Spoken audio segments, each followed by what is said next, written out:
Isso aqui é a equação do segundo grau, onde o coeficiente A não pode ser zero, ou seja... Professor, por favor, você pode repetir? Claro, é simples. Aqui eu tenho uma equação... Com a plataforma Gonçalves Dias, você tem sempre um professor por perto. Aulas pelo canal do YouTube e pela TV Educação. Dicas pelo Instagram, conteúdos para downloads no site e muito mais. Plataforma Gonçalves Dias. Aprenda onde estiver.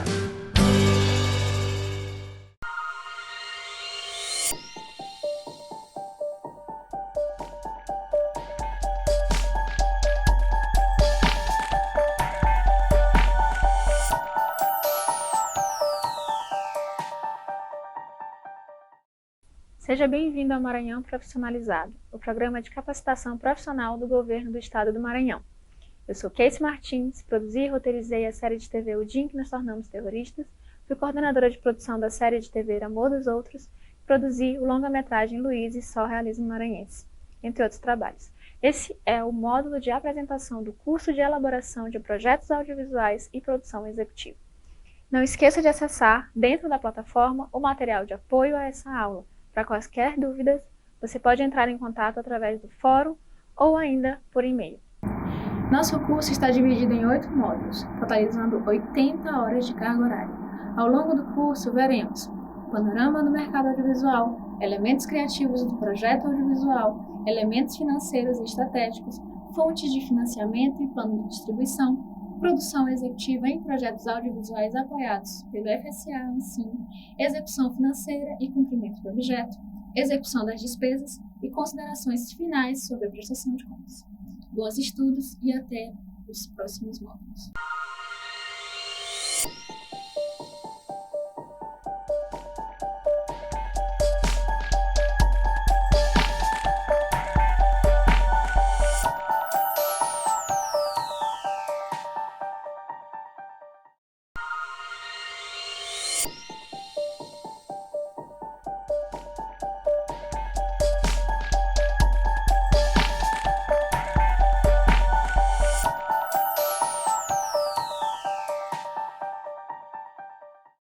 Seja bem-vindo ao primeiro módulo do curso de Elaboração de Projetos Audiovisuais e Produção Executiva. Eu sou a professora Casey Martins e vou te acompanhar neste módulo dando um panorama do mercado audiovisual. Caso tenha alguma dúvida ou comentário, estamos disponíveis no fórum ou por e-mail. Mercado audiovisual brasileiro. A melhor forma de conhecer o mercado audiovisual brasileiro é através das informações do OCA, Ancine e dos dados do IBGE. Vamos falar mais sobre eles no módulo 4. Cinema é a 7ª arte, mas o audiovisual não é só cinema. Séries, novelas, interprogramas, telefilmes, programas de televisão, realities, games, todos esses formatos são fontes de entretenimento, diversão e informação. Todos eles formam o que chamamos de audiovisual. Mas, para além da arte e do entretenimento, precisamos compreender o audiovisual em seus aspectos econômicos. Ou seja, aqui nessa introdução, precisamos olhar para o audiovisual como um produto que circula em um mercado. Precisamos entender essa cadeia produtiva e os segmentos de mercado que fazem parte dela.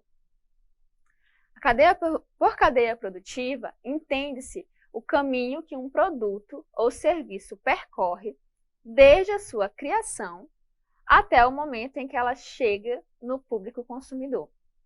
Abaixo dividimos a cadeia produtiva do audiovisual em 3 partes distintas: produção, distribuição e exibição. O setor de produção é o responsável pelas etapas de criação, desenvolvimento, pré-produção, produção e pós-produção, finalização e pós-produção, finalização das obras audiovisuais. É onde tudo nasce. É o setor mais inchado da cadeia produtiva, pois além das empresas produtoras, estão inseridas neste setor vários prestadores de serviços, como dubladores, finalizadores, técnicos, atores, autores, pesquisadores, preparadores de elenco, figurinistas, diretores de arte, dublês, empresas de catering, aluguel de equipamentos e etc. Pelos dados do Observatório do Cinema Brasileiro, Ancine, percebemos que a cada ano aumenta a quantidade de empresas produtoras e, consequentemente, a quantidade de conteúdo audiovisual produzido. Nesse sentido, cresce a demanda por alternativas de distribuição e pela elaboração de planejamentos eficientes de retorno financeiro, social, artístico, etc. Bem como pela criação de políticas mais voltadas para a retroalimentação da cadeia produtiva. O setor de distribuição audiovisual é o responsável pela comercialização do produto para as salas de cinema e ou demais plataformas de exibição existentes no mercado audiovisual, TV, DVD, internet, os streamings, né? O setor de exibição audiovisual é o responsável pela entrega dos produtos aos seus consumidores, no caso, a exibição das obras para os espectadores. O setor exibidor brasileiro é composto pelas salas de cinema, circuitos de festivais, televisão aberta e fechada, vídeo doméstico e vídeos sob demanda, VOD. Em resumo, produção, distribuição, exibição. Enquanto a distribuição e a exibição não forem pensadas como etapas-chave da cadeia produtiva, o crescimento do mercado ficará comprometido. O audiovisual é um mercado. Seu produto é resultado de uma cadeia produtiva. Sob essa ótica, podemos afirmar que fazemos parte de uma indústria do audiovisual, ou pelo menos em ascensão aqui no Maranhão. Quando falamos em indústrias, sabemos que elas são criadas, em geral, a partir de uma demanda de mercado.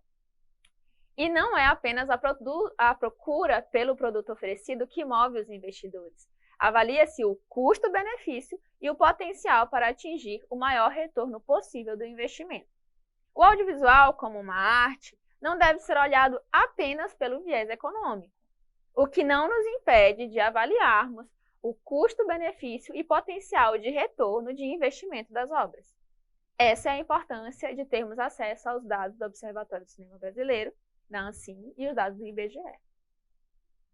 Em resumo, quem você representa com suas imagens e quem está assistindo. O seu produto, seja um filme ou outro formato, é sim vendável, pode sim gerar lucro e deve sim remunerar uma série de profissionais.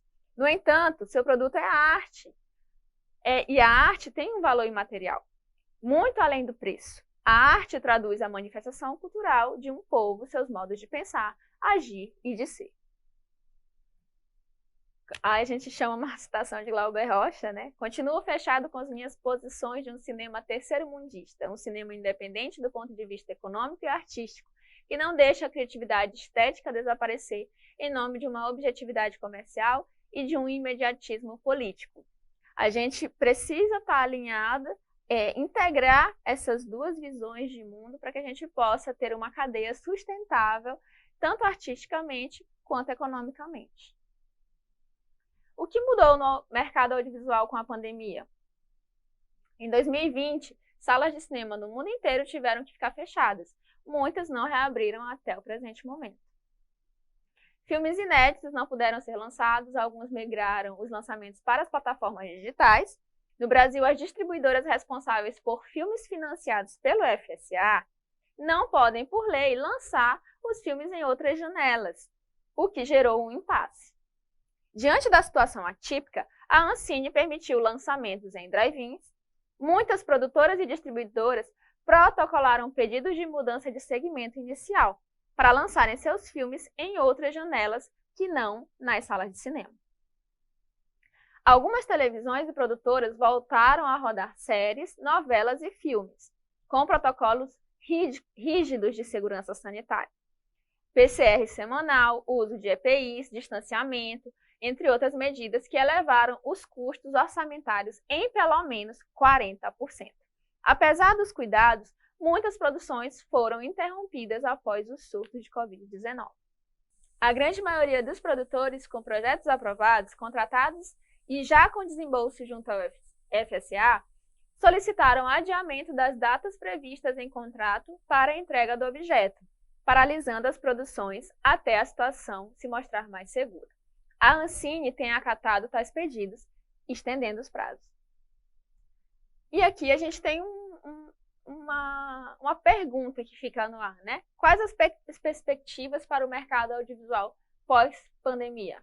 Vamos pesquisar?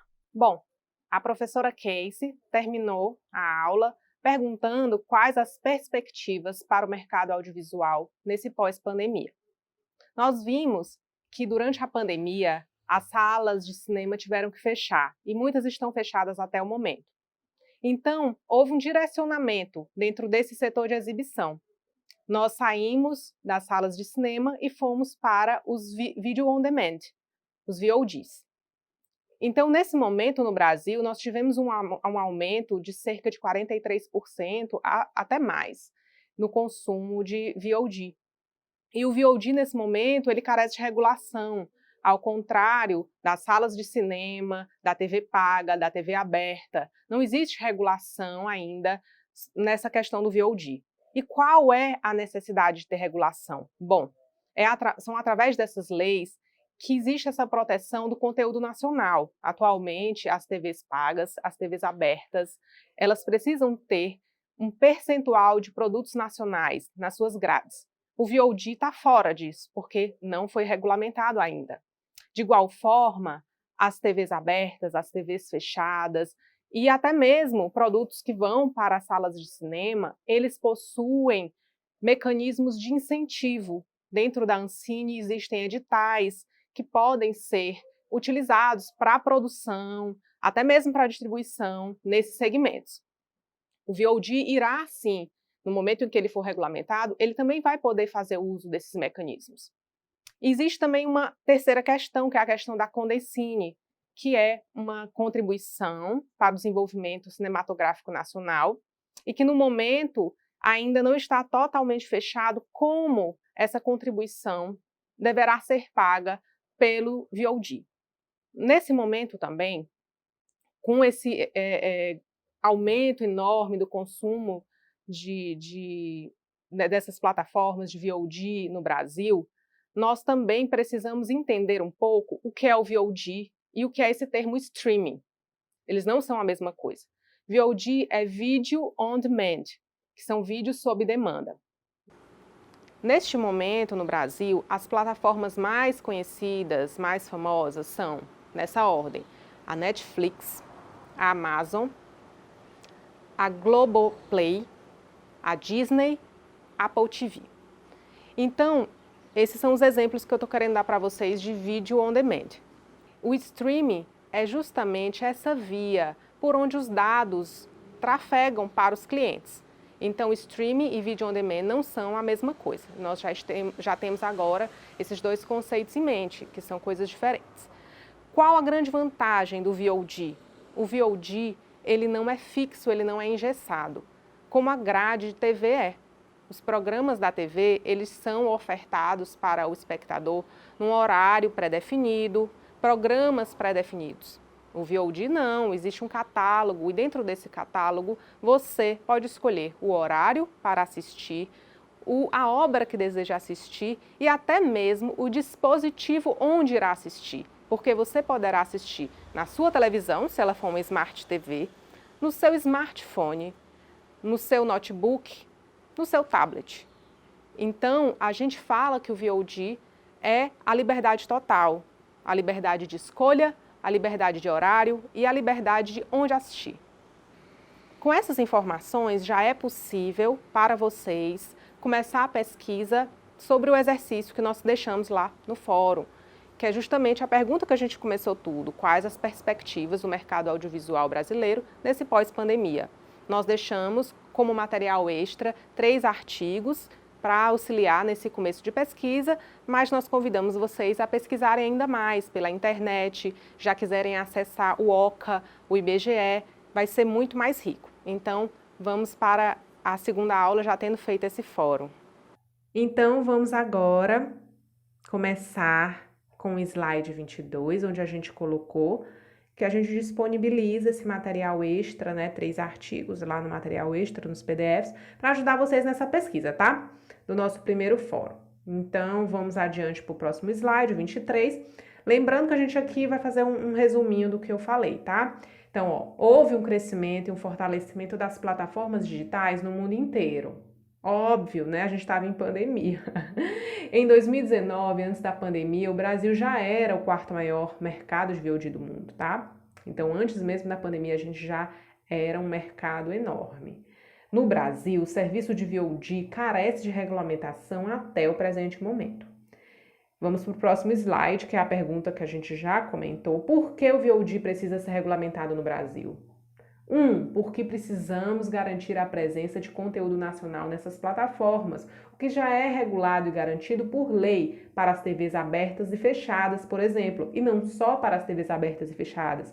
Lembra, nós falamos das salas de cinema, existe conteúdo, existe cota de tela para produções nacionais, então isso é importante. Vamos para o próximo slide. 2. Porque é necessário se firmar o entendimento sobre a cobrança da Condecine. Ela será cobrada por título ou por receita, tá? Isso aqui muda tudo, então tem que definir. A próxima slide. A dúvida de alguns de vocês, o que é Condecine? Eu já tinha até falado um pouco, mas vamos agora. Condecine é a sigla da Contribuição para o Desenvolvimento da Indústria Cinematográfica Nacional. Então, para obter o CRT, é necessário o pagamento dessa taxa da Condecine, exceto nos casos de isenção previstos na legislação, porque existem, tá? E não se pode vender um produto, uma obra, sem tirar o CRT, tá? Mesmo que seja isento, você tem que ter essa comprovação aí. Então, vamos para o próximo slide. Motivo 3, porque com a regulação poderão haver investimentos em conteúdo nacional independente, como já é feito através de linhas do Prodave, para televisões abertas fechadas, aqui também para salas de cinema, tá? Então, o último slide desse tópico, a regulamentação, ela protege o mercado audiovisual brasileiro, ela traz segurança jurídica e isonomia ao setor de exibição. Então, vocês agora vão lá pesquisar esse mercado pós-pandemia e vamos para o fórum, tá? Porque no próximo módulo, módulo 2, a Casey vai começar trazendo esses elementos criativos do projeto audiovisual. E aí a gente vai entrar de fato na confecção, na elaboração dos nossos projetos. Espero que você tenha gostado da aula. Não esqueça de entrar em contato caso tenha alguma dúvida ou comentário. Bons estudos e até o próximo módulo do nosso curso.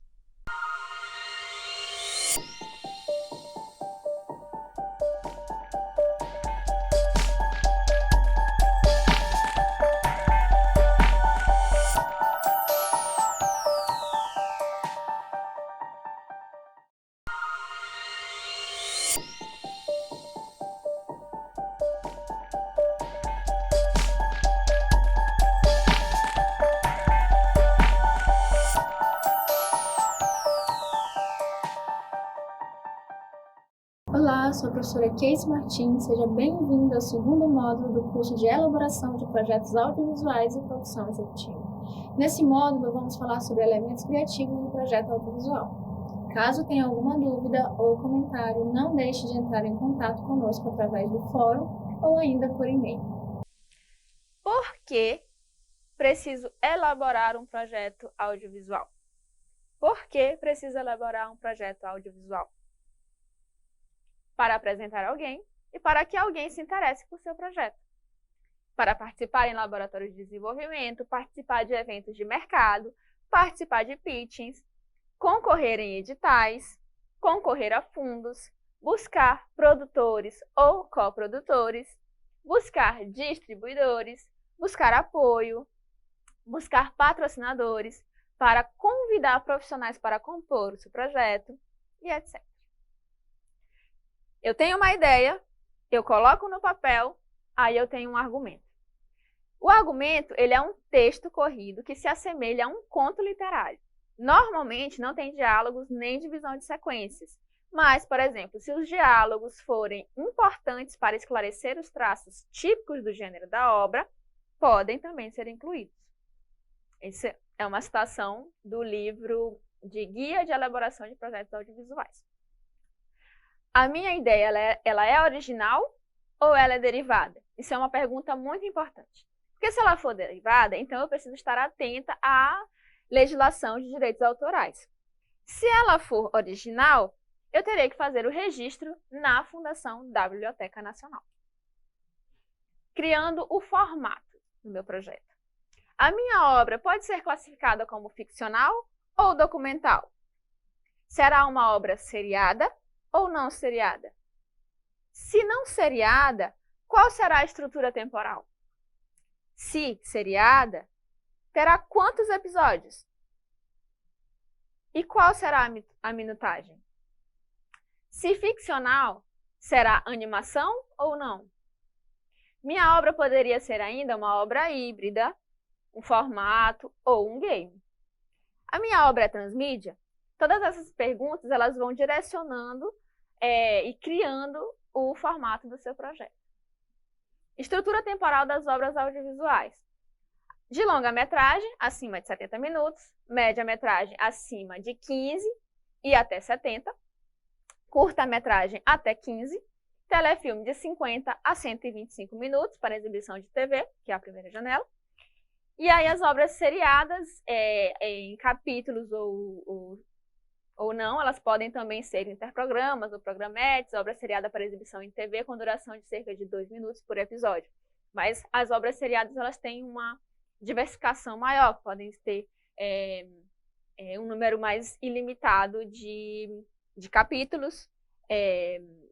Pode ser uma série que tenha 26 minutos, 15 minutos, 30 minutos, 50 minutos. Isso vai depender muito de qual demanda você está atendendo. Um dia aprendi que sonhos existem para tornarem-se realidade. E desde aquele dia, já não durmo para descansar, simplesmente durmo para sonhar. Walt Disney. Os elementos criativos do projeto. 1. Preciso ter um objetivo.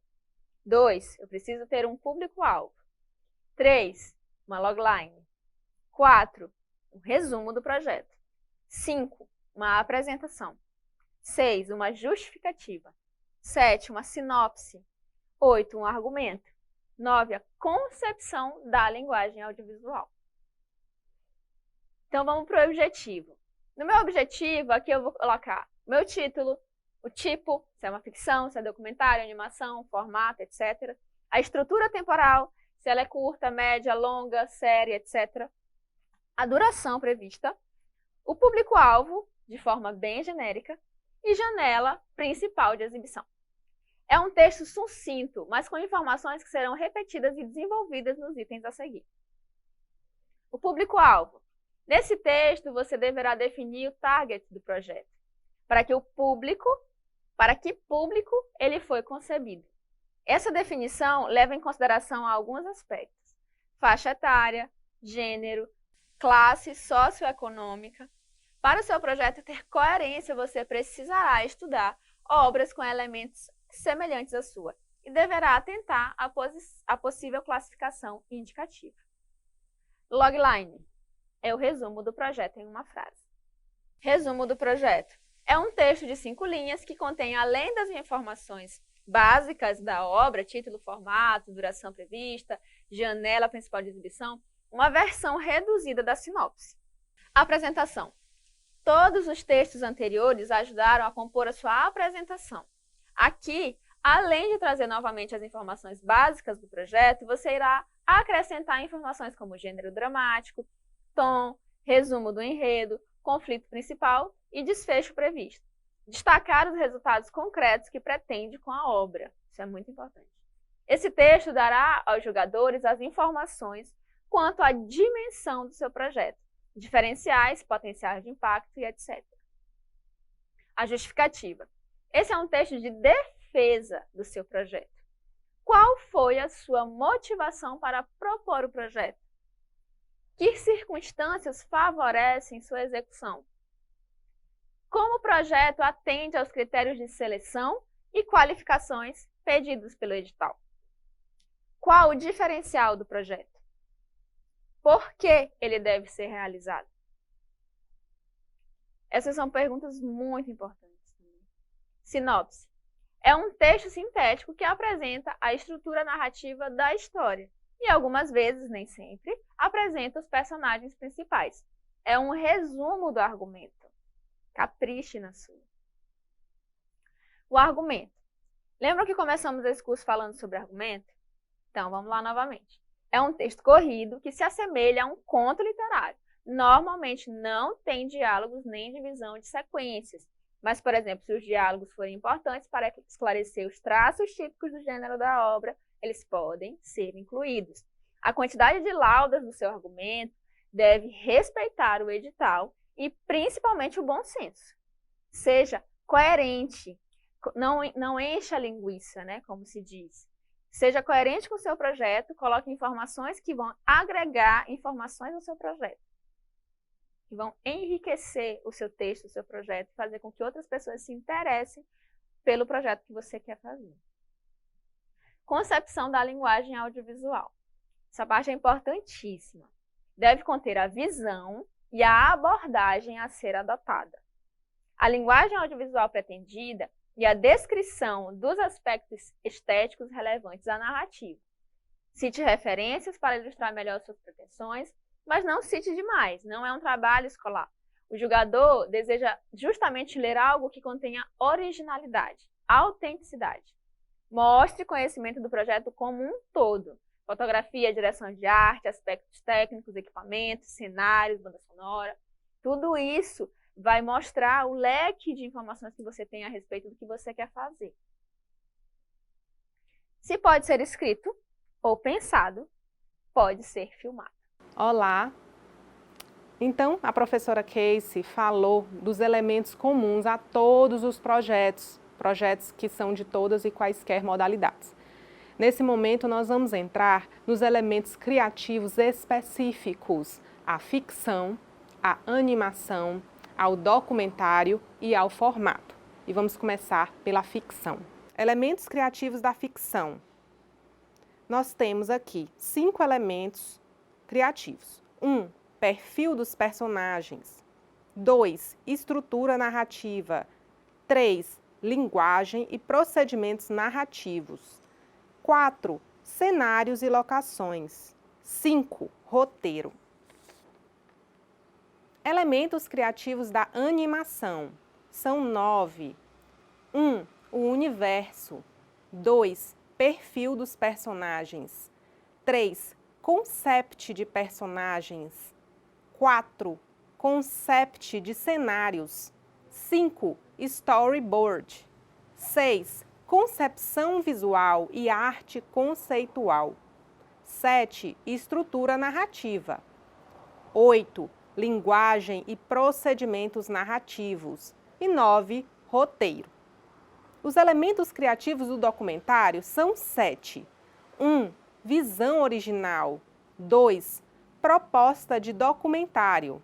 3. Eleição e descrição do objeto. 4. Estratégia de abordagem. 5. Pesquisa. 6. Sugestão de estrutura. 7. Referências visuais. Lembrando que aqui no documentário não é obrigatório se colocar o roteiro. No lugar dele está essa sugestão de estrutura. Elementos criativos do formato. 1.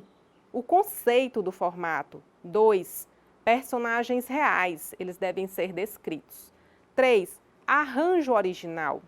E ainda, dentro dos elementos criativos do formato, nós temos que descrever 1. O perfil dos personagens. 2. A estrutura narrativa. 3. Linguagem e procedimentos narrativos. 4. Cenários e locações. E 5. O roteiro. Então, vamos começar com os elementos criativos da ficção.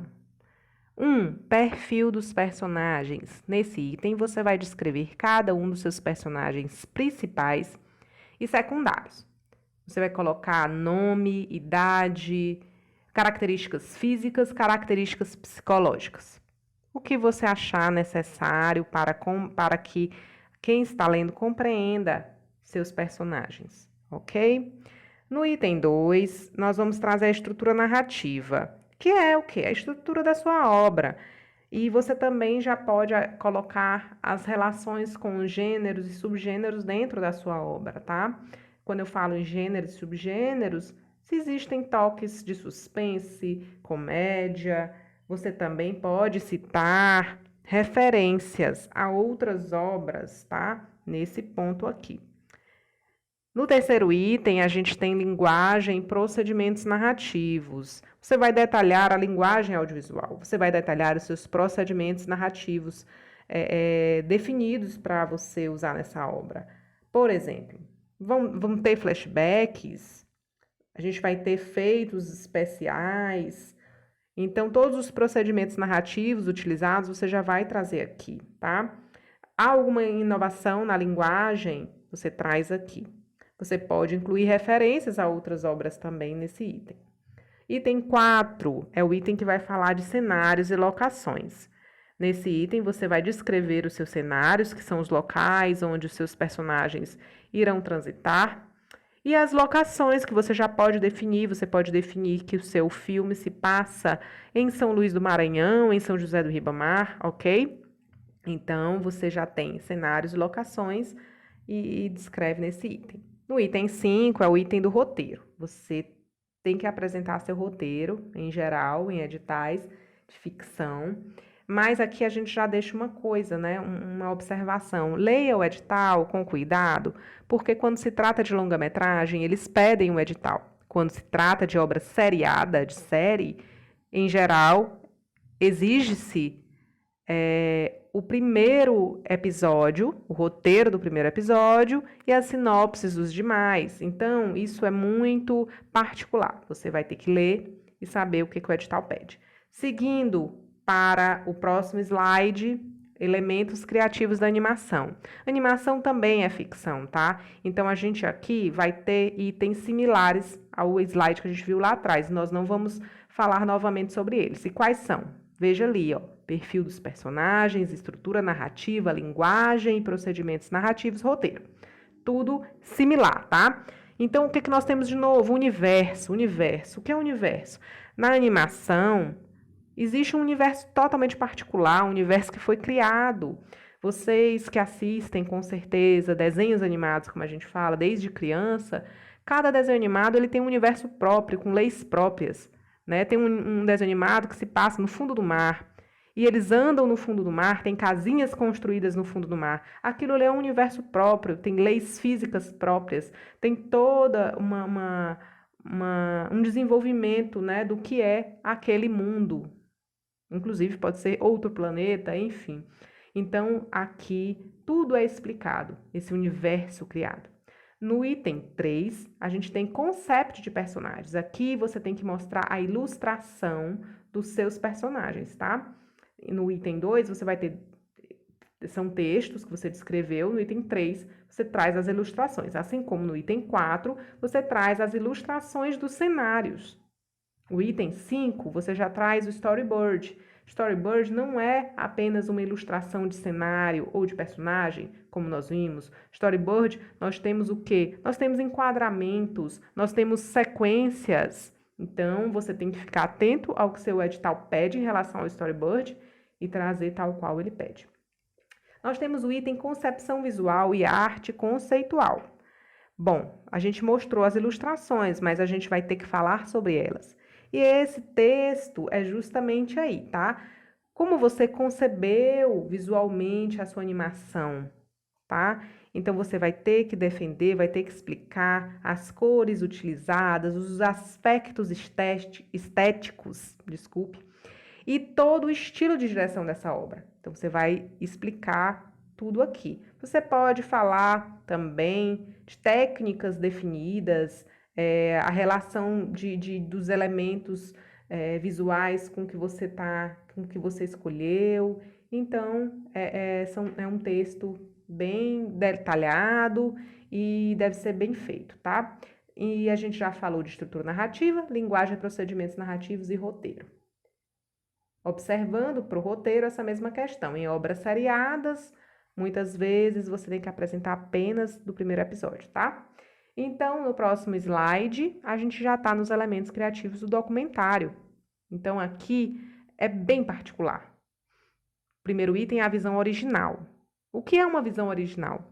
Bom, muitos documentários tratam de um mesmo objeto. É muito difícil você fazer um documentário sobre uma temática que ninguém nunca explorou. Mas você pode explorar um mesmo objeto de um ponto de vista completamente diferente. E aí que entra esse primeiro texto, que é o texto onde você vai explicar a sua obra, apontar as peculiaridades, tudo o que faz dessa obra original, tá? Então, no segundo item, a gente tem proposta de documentário, que aqui você já vai trazer uma proposta mais formalizada sobre esse seu filme ou série, né? Que também pode ser uma obra seriada de documentário. Você vai indicar também aqui nesse item referências que você tenha para sua obra, né? É muito difícil você ter uma ideia tão nova que ninguém nunca tenha feito nada. Então, a gente sempre tem que tirar aí da nossa manga as nossas referências, mostrando também que a gente conhece, pesquisou outras obras, tá bom? Então, é sempre bom. Então, a gente agora vai para o item eleição e descrição do objeto. Quando a gente fala de documentário, a gente fala de objeto, e o objeto, em geral, né, são o quê? Personagens reais que você vai abordar. Então, a gente vai falar aqui quais são os personagens que você elegeu. Vamos descrevê-los, esses objetos. Então, é nesse item, tá? Então, aqui a gente não tem perfil de personagens, porque quando a gente fala em personagem, a gente pensa em personagem ficcional. E a gente aqui temos pessoas reais, tá? E 4, estratégia de abordagem. Nesse item, você vai detalhar os procedimentos narrativos, tal qual você fez na animação e na ficção, tá? E aqui você vai ter que explicar também como tudo isso se relaciona com esses personagens, objetos reais que você vai retratar. Você vai ter que também justificar todas essas suas escolhas, né? Que você escolheu para o seu filme, para a sua série. E vamos seguir. No item 5, você vai mostrar a pesquisa que você fez para fazer esse projeto.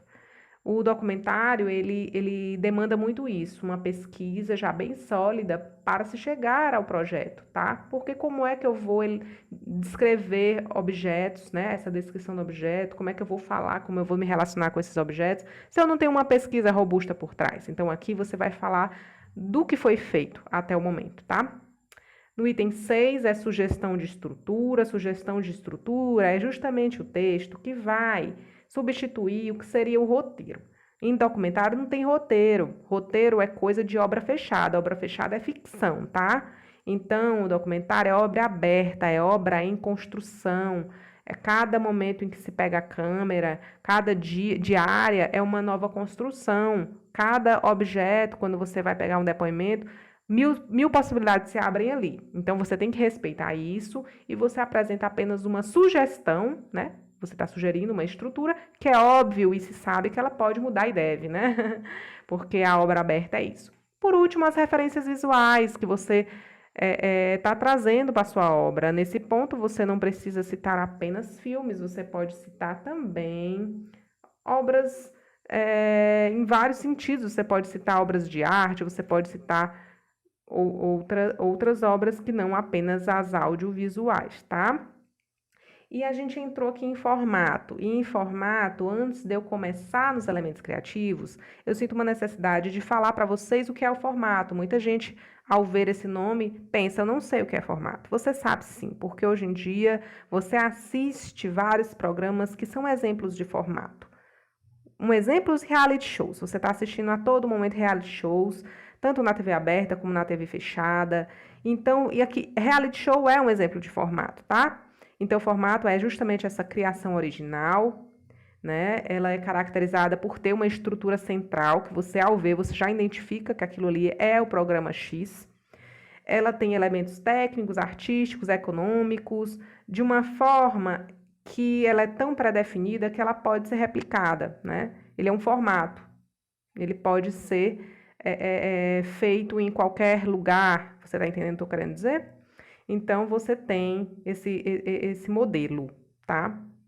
Então, nos elementos criativos do formato, o primeiro é o conceito do formato, onde você vai trazer justamente, apresentar todo o seu formato.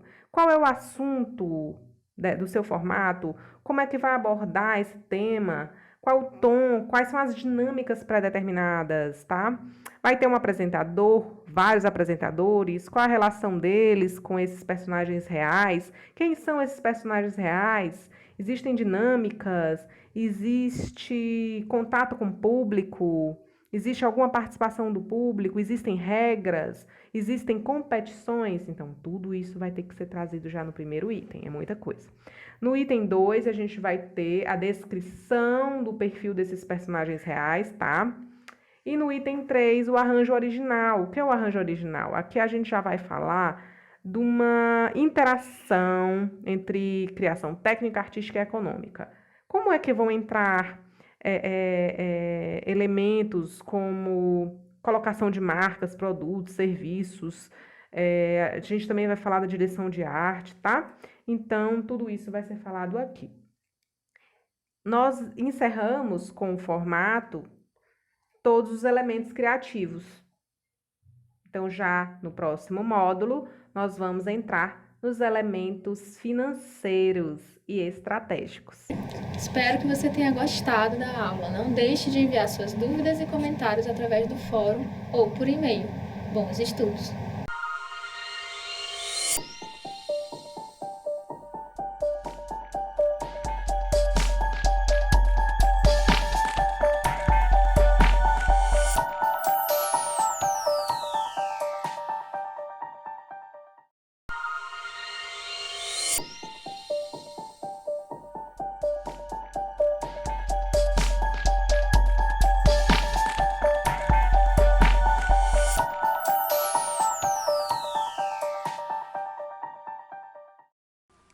Olá, sou a professora Josana Tourinho. Seja bem-vindo ao segundo módulo do curso de Estética Básica.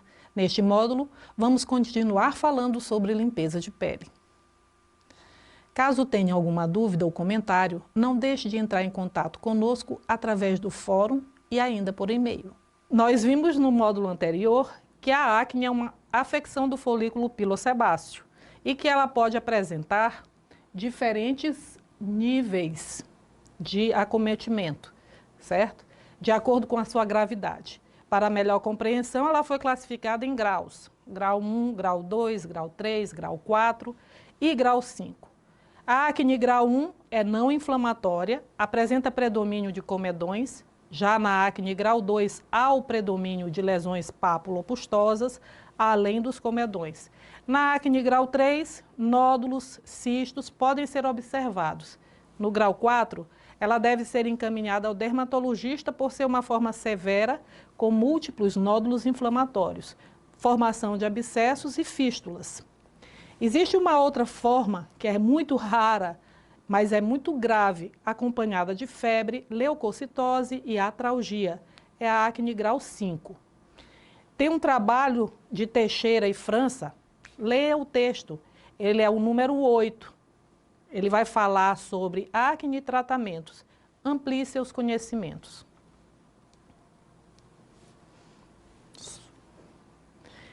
O primeiro passo ao atender o cliente é a avaliação. Ela é importante para que você possa determinar a melhor conduta de acordo com cada caso. Para a avaliação, dispomos de uma ferramenta chamada ficha de anamnese. Este é o exemplo, onde o cliente poderá responder a um questionário que te dará elementos para entender o que provocou o quadro e o grau de acometimento. Outra ferramenta importante é a lupa.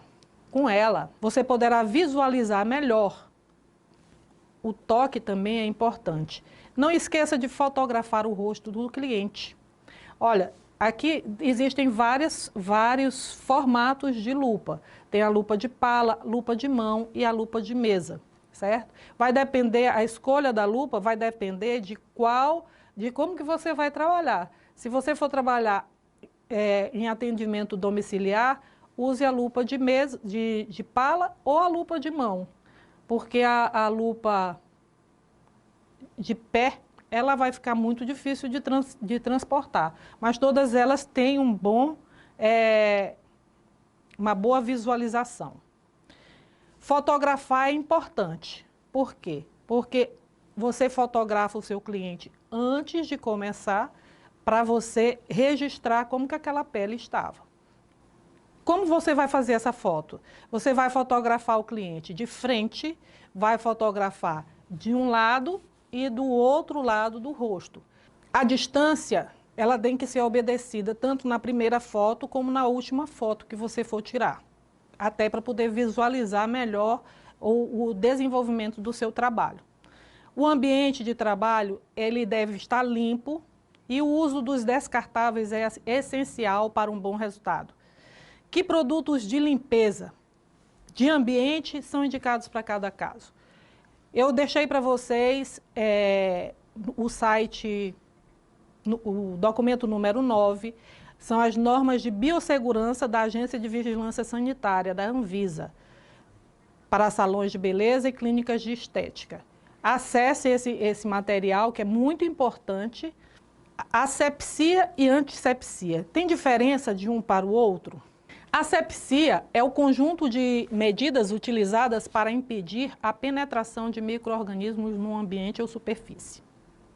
Antissepsias é o conjunto de medidas ou métodos empregados para combater os micro-organismos patogênicos através da destruição ou da inativação dos micro-organismos. É quando as substâncias químicas são usadas para destruir bactérias patogênicas sobre superfícies animadas, tais como a pele. Também deixei um documento de número 10 para que vocês possam pesquisar, certo? Existem diferentes técnicas para a realização da limpeza de pele. A tradicional é a extração manual, mas ela pode ser usada de formas diferentes. Posso usar uma pinça apropriada para a extração de comedões ou a caneta a vácuo. Existe ainda a limpeza de pele tissué, que é uma técnica natural de extração de comedões e impurezas da pele. Essa técnica ela pode ser aplicada em gestantes, promove a desintoxicação facial, sem dor e sem aparelhos. Na extração manual, a gente também pode utilizar até o cotonete para fazer essa extração. Os equipamentos essenciais usados para auxiliar na limpeza de pele, além da lupa que já foi mencionada, são a alta frequência, que tem propriedades anti-inflamatórias, fungicidas, bactericidas, e o vapor de ozônio, que tem propriedade bactericida, fungicida e emoliente, facilita a etapa da extração. Tem ainda a limpeza de pele com o peeling ultrassônico, que além de limpar a pele removendo células mortas, ela ainda estimula o colágeno e a elastina. Quais os cosméticos escolher? No mercado, nós dispomos de diversas marcas que oferecem resultados excelentes. Temos ainda as farmácias de manipulação, que são aliadas das esteticistas. O que é importante, na verdade, é conhecer os ativos que estão por detrás de cada cosmético, a indicação e a forma de ação. Esse tem que ser o seu diferencial. Você pode associar os cosméticos, fazer tratamento individualizado, buscando excelência dos resultados. Reservei para você alguns arquivos que você poderá imprimir para ter sempre à mão e poder consultar sempre que precisar. Documento número 11, documento número 12. E no site abaixo, de número 13, você tem a indicação de leitura nessa área. As etapas da limpeza de pele. As etapas da limpeza de pele são higienizar a pele com leite de limpeza ou loção de limpeza ou gel de limpeza. A escolha é de acordo com o tipo de pele do seu cliente. Leia o documento número 14 sobre as apresentações no site abaixo, no site que vai estar discriminado para vocês na biblioteca. Esse cosmético, ele deve ser retirado com lenço de papel, lenço descartável ou algodão umedecido em água. Em seguida, a esfoliação. Ela tem a finalidade de afinamento da camada córnea e facilitar a absorção dos ativos que virão. A esfoliação, ela deve ser suave. Em seguida, devem ser retirados os resíduos com lenço de papel, lenço descartável ou algodão umedecido em água. A emoliência é o terceiro passo. Pode ser feito com algodão ou máscara embebida em loção de trietanolamina. Pode ser também enzima de papaya, ou com creme, ou mesmo com o mesmo ativo. O tempo de aplicação é de 5 minutos, em média. Existem cosméticos que você vai precisar de 10 minutos. o vapor de ozônio é opcional. Agora é a hora da extração. Vá retirando o emoliente aos poucos, de acordo com a ordem da extração. Primeiro na testa, nariz, maçãs do rosto e queixo. As mãos devem estar limpas, com luvas, os dedos devem estar envolvidos em lenço descartável, fino ou algodão embebido em loção. O objetivo é evitar que a pele fique marcada. Quando você perceber que a pele ficou hiperemiada, umedeça um algodão em loção calmante ou gel anti-inflamatório e aplique no local. Ao final da extração, que não deve demorar mais que 30 minutos, aplique o tônico em toda a superfície, que isso fará com que haja o equilíbrio do pH da pele. Contrair os poros dilatados, controlar a secreção das glândulas sebáceas também. Depois de completamente seca essa pele, aplique a alta frequência por não mais que 5 minutos. A alta frequência ela é calmante, anti-inflamatória, é bactericida e fungicida. Existem diversos equipamentos no mercado. Ali você está vendo o gabinete, pode também comprar o portátil, eles vão fazer o mesmo efeito. Sendo que o gabinete você vai ter outras funções além da alta frequência, certo? Quais são as funções? No gabinete você vai ter, além da alta frequência, você vai ter a função de desencruste e existem alguns que têm inclusive a estimulação muscular, certo? E no portátil não, o portátil vai ser só a alta frequência mesmo. Depois da alta frequência é a hora de aplicar a máscara. Ela pode ser associada a um ativo que melhor se adequar à necessidade do seu cliente. O ativo pode ser cicatrizante, para controle de oleosidade, pode ser clareador, firmador ou rejuvenescedor. Essa etapa leva em torno de 20 a 30 minutos. Algumas máscaras podem permanecer na pele, outras devem ser retiradas. Obedeça à orientação do fabricante. Depois da máscara, é a hora do hidratante adequado ao tipo de pele. Dependendo da condição da pele, ela pode ser aplicada uma massagem ou uma drenagem. A massagem ela é indicada para peles maduras, mas ela é contraindicada para peles oleosas. Então, peles maduras e secas, até pele mista, se ela tiver uma oleosidade controlada, você pode fazer a massagem facial. A drenagem linfática, ela pode ser utilizada em qualquer situação de pele, mas principalmente se a pele estiver congestionada. Você vai utilizar a drenagem linfática, ela vai te dar um excelente resultado, além de ser descongestionante e calmante. Depois dessa etapa do hidratante, você vai finalizar com o filtro solar. Existem diferentes tipos de filtro solar. Tem o filtro solar apropriado para pele seca, filtro solar apropriado para pele oleosa, filtro solar tonalizante, não tonalizante. Você vai escolher pelo menos 2 tipos, um para pele seca, um para pele oleosa, certo? Existem diferentes marcas também, você vai ter que escolher a marca que melhor se adequar às suas condições. Você lembra da ficha de anamnese? Agora é hora de complementar a ficha de anamnese, registrando todo o processo. A condição da pele na chegada, como a pele se comportou durante a limpeza de pele, quais os cosméticos foram usados, os cosméticos que você orientou o seu cliente para o uso domiciliar. Claro, porque você precisa orientar seu cliente para dar continuidade ao tratamento, certo? Aí também você poderá agendar a próxima sessão. A frequência da limpeza de pele, ela pode variar de acordo com a condição da pele. Ela pode ter que ser semanal, quinzenal, mensal a cada 45 dias, até a cada 2 meses. Vai depender da situação da pele. Não esqueça de higienizar, depois que terminar tudo, todos os utensílios, cosméticos, equipamentos que foram utilizados, bem como a troca do lençol que cobre a maca, preparando a cabine para o próximo cliente. Muito bem. Aqui finalizamos esse módulo.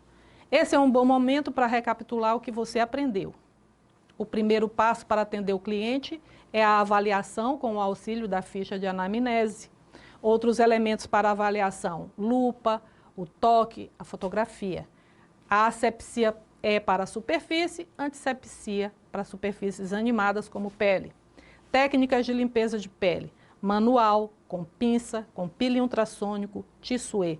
As etapas da limpeza de pele: limpar, esfoliar, emoliência, extração, tonificação, nutrição, com a máscara, hidratação, com massagem ou drenagem facial, finalização com protetor solar. Olá, nós vamos iniciar agora a nossa prática de limpeza de pele. O primeiro produto que nós vamos utilizar é a loção de limpeza. A gente aplica o produto de limpeza em toda a face, porque ela está maquiada e a gente vai precisar visualizar essa pele, espalhar. Esse produto ele pode ser utilizado também na região dos olhos. Tem duas formas de retirar. Eu posso retirar ele com um lencinho de papel ou com algodão, 3 formas. Algodão ou o lenço, eu vou fazer as 3 formas para vocês visualizarem bem. O lencinho de papel, eu envolvo a minha mão e vou retirar. Esse produto ele não precisa ser retirado com água. A função dele é retirar a maquiagem, preparar a pele para os próximos passos. Nessa hora, se eu tiver um massageador, eu posso utilizar. Tem que ter cuidado para não entrar nos olhos. Então, essa massagem ela é feita assim, ó. Quando chega no canal lacrimal, o dedinho levanta, não deixa o produto ir para o canal lacrimal, ok? A outra forma de retirar é com um lencinho. Esse aqui, a gente encontra várias marcas no mercado. Coloco ele na água, olha. Aguardo um pouquinho e ele hidrata e virou um paninho. E eu vou envolver a mão igualzinho como eu envolvi o lenço de papel. O próximo passo é a esfoliação. Eu estou usando essa linha aqui, mas é uma linha muito boa, é a Samana, mas nós temos diversas linhas no mercado também, certo? Não é obrigado a gente usar uma linha só. O ideal é que os produtos sejam da mesma linha, mas se você não tiver todos da mesma linha, isso não é problema. A questão, quando a gente trabalha uma linha só, é a questão da sinergia dos produtos. Um complementa a função do anterior, certo? Esse produto aqui é o esfoliante, então a finalidade dele é retirar as células mortas e facilitar o próximo passo, que é a emoliência, tá? Se eu afino essa pele, o próximo produto que vem para amolecer os comedões, ele vai agir mais rápido. Esse movimento, ele é firme, mas ele não é pesado, certo? A mão tem que ser leve. 2 a 3 minutos de massagem são suficientes. Depois de aplicado, eu posso retirar ele também com um papelzinho.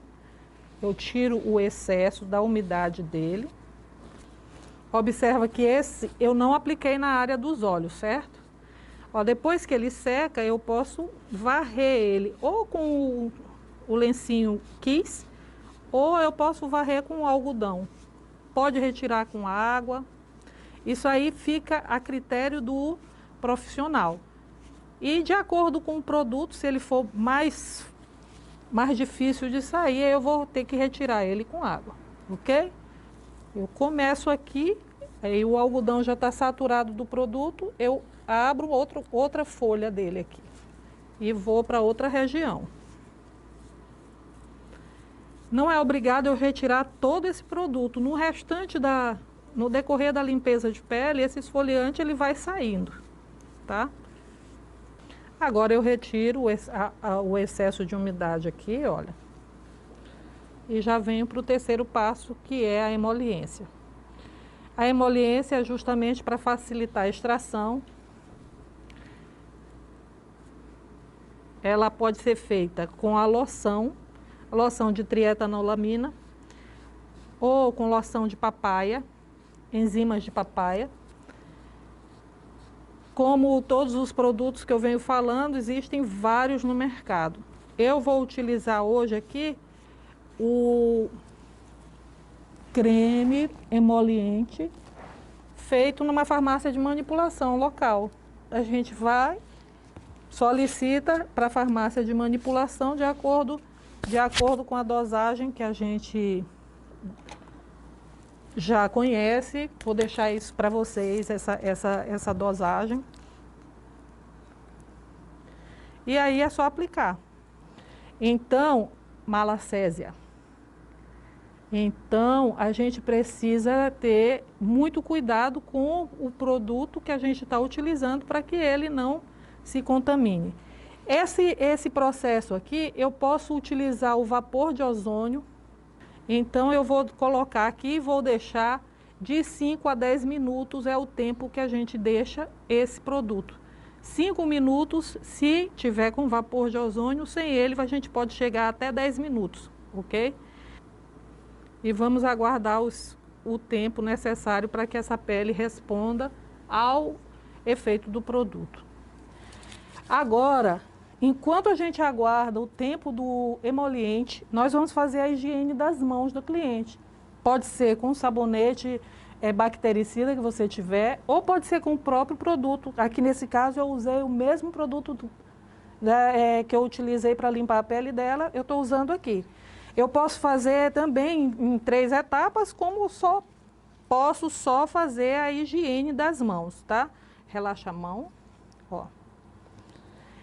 Eu aproveito para fazer uma massagem nessa hora, porque até para poder dar o tempo, certo? E o cliente ficar mais relaxado também. E alcançar todos os espaços da mão, certo? Porque depois da limpeza de pele, a primeira coisa que ela vai fazer é testar a pele dela com a mão. Ela vai sentir a pele. Então, essa mão tem que estar limpa, ok? Uma toalhinha. Essa aqui é uma toalhinha descartável, a gente encontra em qualquer supermercado, tá? Pronto. Agora a mão dela está higienizada.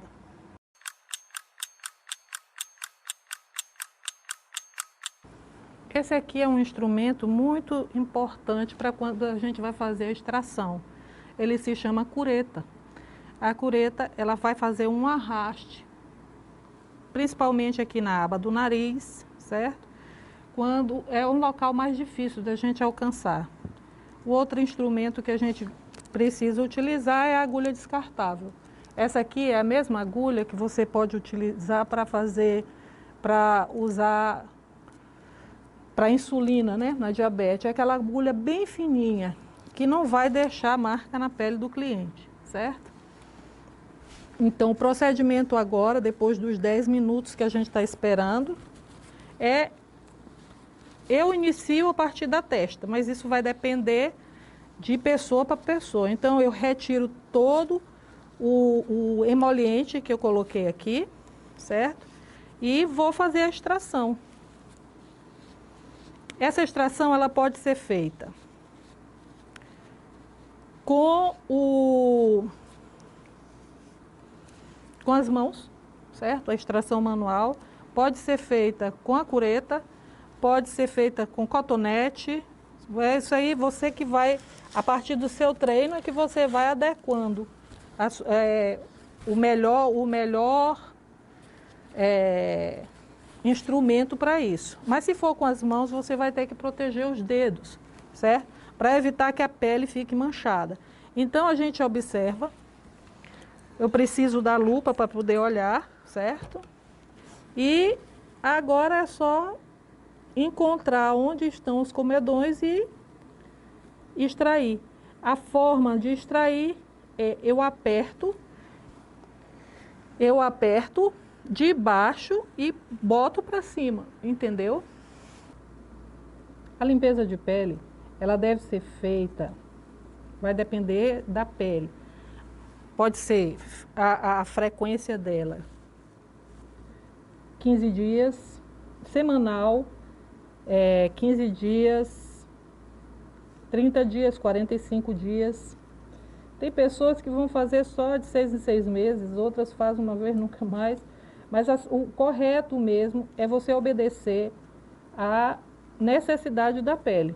No caso da minha modelo aqui, eu indicaria ela fazer a cada 2 meses uma limpeza de pele. Porque a pele dela é uma pele bem limpa, mas tem oleosidade, a gente consegue perceber. Então ela pode evitar que a situação da pele complique, fazendo uma limpeza frequentemente. Então, quando a gente vai fazer a extração, que a gente vê que ela feriu, depois que a gente termina de fazer a extração, a gente precisa colocar uma loção. A loção vai fazer acalmar a pele, vai fazer desinflamar. No caso, eu vou colocar uma loção balsâmica purificante. Aí eu coloco lá na região onde foi feita a extração. Depois de feita a extração, eu vou equilibrar o pH da pele com uma loção tônica. No caso, eu vou utilizar uma loção balsâmica, certo? Purificante. Aí, olha, eu vou promover uma nuvem no rosto dela e vou só depositar esse produto aqui. Observa que a pele absorve o produto completamente. Essa aqui é uma loção que eu só vou utilizar quando for o caso de uma pele oleosa, que é o caso dela. A função dessa loção é equilibrar o pH da pele. Posso utilizar ela agora, mas também posso utilizar ela só depois da máscara. Ou posso usar ela as 2 vezes. Isso eu vou determinar de acordo com a condição de pele do meu cliente. Eu não acho necessário agora, para essa pele, eu aplicar essa máscara, essa loção nesse momento. Então, primeiro eu vou utilizar a máscara. Essa aqui é uma máscara que hidrata, protege, ilumina, revigora, nutre, suaviza. Ela é uma máscara de vitamina C, então ela promove um rejuvenescimento. Então a gente vai complementar o trabalho dele com essa máscara de vitamina C. Como a pele dela tem uma tendência à oleosidade, depois da máscara eu vou aplicar nela uma drenagem linfática. A drenagem linfática ela ajuda a desintoxicar a pele, certo? E não estimula a secreção das glândulas sebáceas, ok? Se fosse uma pele seca, aí eu viria com uma massagem, tá? A quantidade não precisa ser uma quantidade grande. Vocês vão observar que essa máscara aqui é uma máscara transparente, ela vai ficar na pele, depois eu não vou precisar retirar. Então eu distribuí ela por toda a superfície da pele e agora nós vamos fazer a drenagem linfática.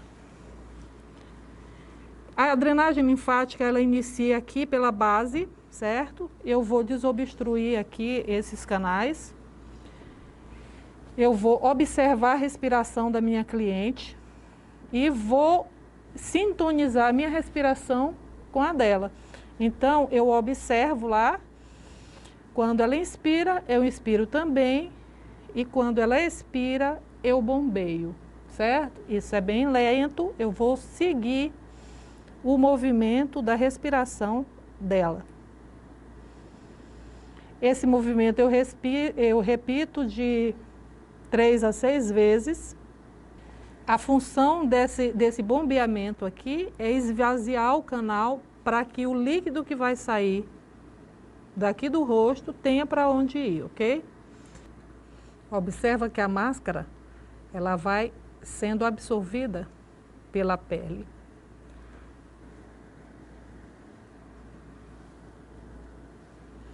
Lembra daquele tônico que eu não coloquei antes da máscara? Agora é a hora de colocar ele. Porque eu vou querer que ele tenha um efeito de controle da oleosidade, certo? Então, da mesma forma que eu apliquei o outro, eu posso aplicar esse aqui. ou também eu posso umedecer uma gaze ou algodão e depositar na pele dela. Eu não vou retirar a máscara, eu vou só depositar. Essa é uma outra forma de aplicar. Então, vocês aprenderam aqui hoje 2 formas de aplicar o tônico sem retirar o produto cosmético que você colocou anteriormente, tá? E agora é o filtro solar. Vamos esperar a pele absorver o produto, certo? Fator 50. A quantidade que a gente aplica é pouca. A média é uma colher de sopa para o rosto, certo? Mas como nós fizemos tantos procedimentos aqui, eu não utilizo essa quantidade toda, tá? Eu preciso ter uma camada generosa, mas não precisa ser uma colher de sopa no rosto. Eu não vou mais pegar no rosto dela, então eu vou trabalhar aqui sem a luva, tá? Então, movimentos para relaxar.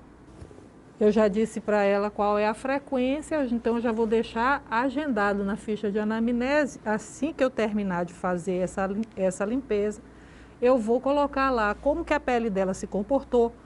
Eu vou colocar quais os cosméticos que eu utilizei, certo? Espero que você tenha gostado da aula. Não deixe de enviar suas dúvidas e comentários através do fórum ou por e-mail.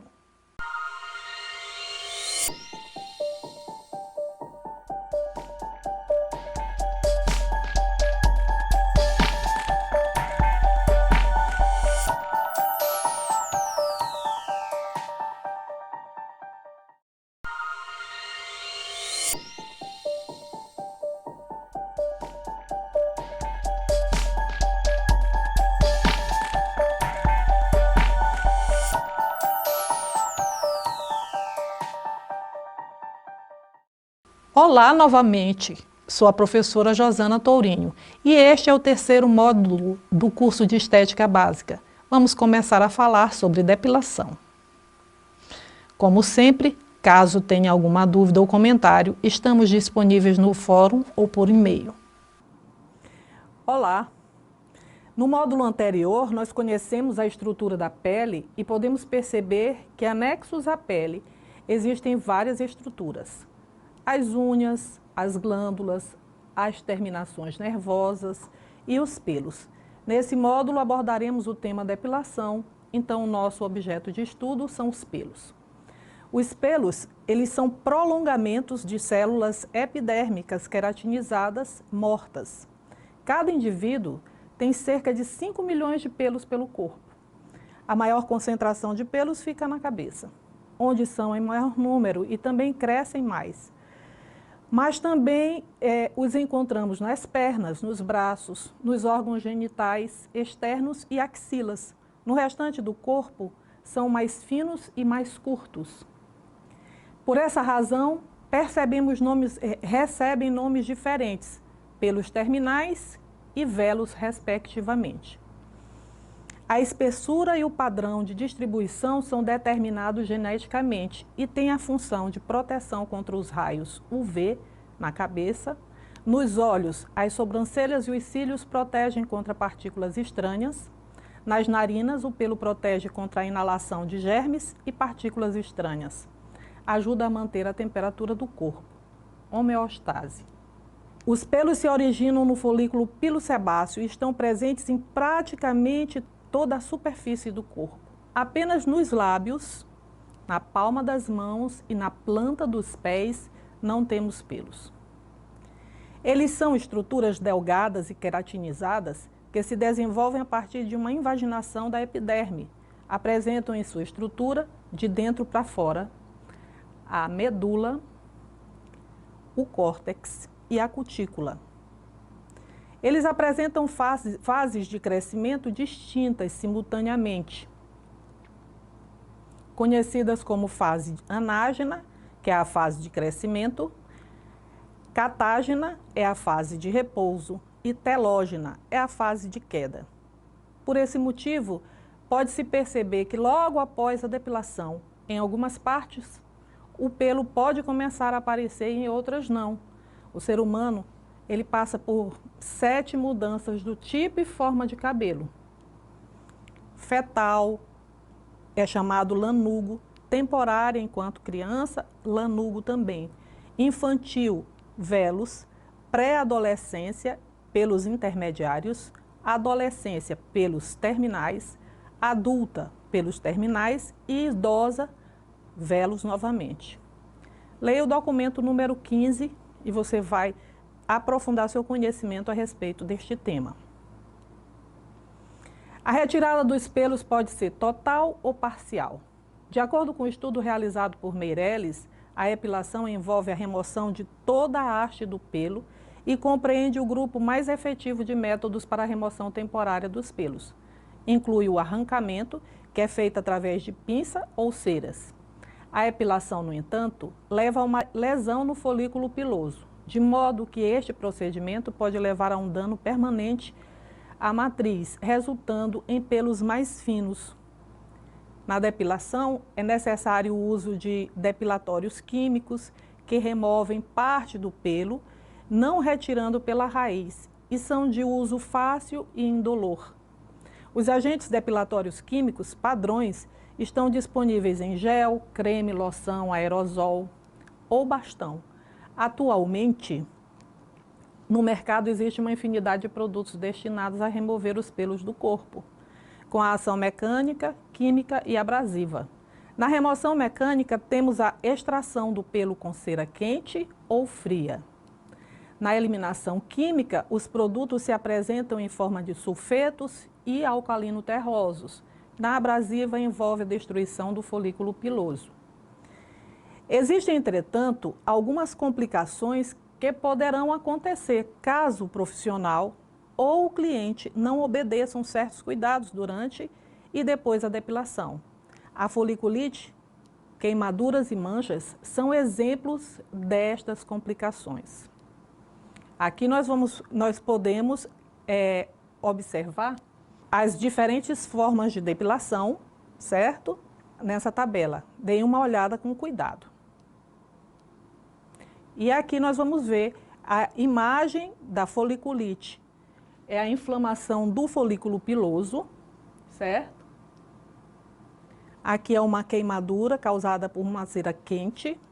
Essa queimadura aí é causada pelo aparelho de fotodepilação. E essa aqui também.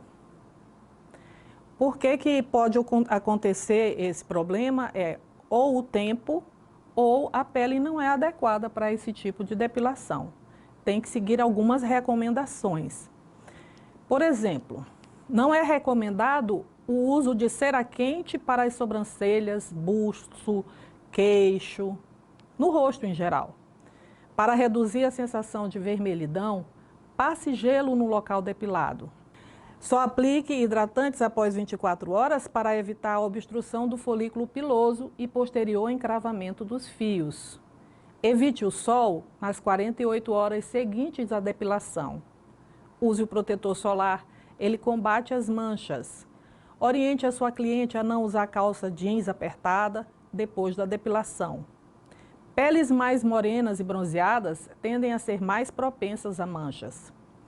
Se aparecer coceira, ardência e aspereza, passe gel com agentes calmantes e anti-inflamatórios logo após a depilação. Se persistir, oriente a sua cliente a ir ao dermatologista.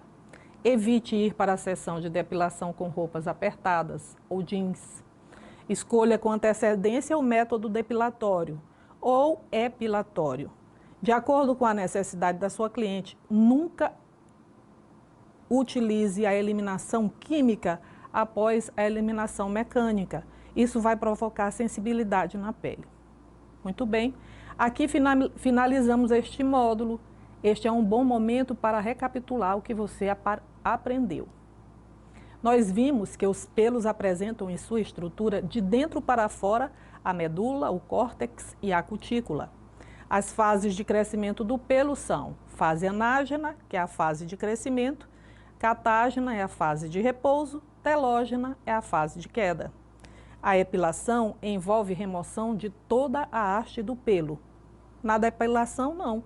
É removida apenas a haste do pelo, não retirando ele pela raiz. As complicações que poderão acontecer: foliculite, queimaduras, manchas. E quais os cuidados o profissional deve observar? Observar a pele do seu cliente, só realizar a depilação em pele íntegra, uso de material descartável, uso de luvas, não colocar creme e nem pó antes ou após a depilação, usar cera de boa procedência e atenção à temperatura para não queimar o cliente e nunca reaproveitar a cera. Os cuidados do cliente durante e depois da depilação: não usar jeans ou roupa apertada quando for depilar, não se expor ao sol e usar protetor solar. No módulo anterior, nós conhecemos a estrutura do pelo e suas funções. Vimos a diferença entre depilação e epilação. Agora é hora de praticar. Para praticar, o material necessário para o trabalho com a depilação é maca, termocera, cera fria, quente, morna, elástica, linha para depilação, creme depilatório para o rosto e para o corpo, que são diferentes, espátula, que pode ser grande, pequena, loção pré-depilação, óleo pós-depilação, gel calmante, papel depilatório e pinças. Tamanhos variados de pinças. É importante lembrar que a cera, o palito, a espátula, o algodão, a agulha, o lençol, as luvas e as calcinhas são insumos descartáveis e devem ser trocados a cada cliente. A pinça deve ser higienizada de acordo com a legislação vigente. A maca deve ser higienizada com álcool a 70 antes e depois de cada atendimento. E luvas também, luvas descartáveis. Higienizar o local a ser depilado com algodão embebido na loção pré-depilação, quando a pele estiver seca, de acordo com o local a ser epilado, escolha a cera, se ela for fria ou morna, testar a temperatura no braço e aplicar a cera obedecendo o sentido do nascimento do pelo. Aplica no sentido do nascimento, aplica o papel depilatório em seguida, se a sua escolha for com papel depilatório, e na hora de remover, você vai remover no sentido contrário ao nascimento do pelo. Após a retirada total do pelo, é necessário aplicar o óleo para a retirada dos resíduos da cera e em seguida aplicar o gel calmante. Caso ainda reste algum fio, retire-o com pinça. Se a depilação for com creme depilatório, a pele deve estar limpa e seca também. Deve aplicar o creme depilatório com uma espátula, de preferência de madeira, aguardar o tempo estipulado pelo fabricante. Cada fabricante vai te dizer se é 3 minutos, 5 minutos, aí você também tem que seguir a orientação do fabricante. E em seguida, retirar o creme e o pelo com a espátula. Retirar completamente o creme depilatório e hidratar a pele. Pronto, terminou. Observação: existem cremes específicos para cada área do corpo. O creme do rosto, ele é específico para o rosto porque ele é mais suave, tendo em vista que no rosto nós temos os pelos mais finos do que nas pernas e nos braços. Para a epilação com linha, também conhecida como depilação egípcia, utiliza-se a linha de algodão ou poliéster. A pele deve estar limpa e seca. O profissional prepara a linha fazendo um elo. Ao amarrar as duas pontas no seu centro, cria um cruzamento com 8 voltas. As duas mãos funcionarão como tesouras, que abrem e fecham alternadamente. É necessário praticar para poder controlar o movimento. Essa técnica, ela retira o fio a partir da raiz. Então, ela é uma depilação. E nós só vamos praticar no rosto quando realmente você já tiver muita prática. as áreas que são utilizadas para fazer essa epilação: buço, testa, sobrancelha, face, certo? Finalizamos este módulo. Este é um bom momento para praticar o que você aprendeu. Não esqueça de filmar e mandar o material para nós podermos avaliar. Depile sua irmã, sua mãe, sua filha, sua sobrinha, seu marido e mande o vídeo para que a gente possa verificar. Muito obrigada. Espero que você tenha gostado da aula. Não esqueça de entrar em contato caso tenha alguma dúvida ou comentário. Bons estudos e até o próximo módulo do nosso curso.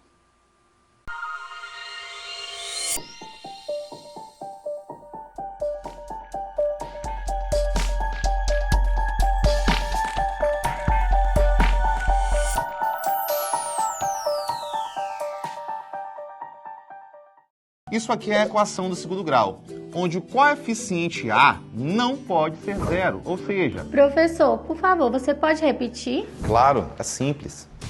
Aqui eu tenho uma equação... Com a plataforma Gonçalves Dias, você tem sempre um professor por perto. Aulas pelo canal do YouTube e pela TV Educação.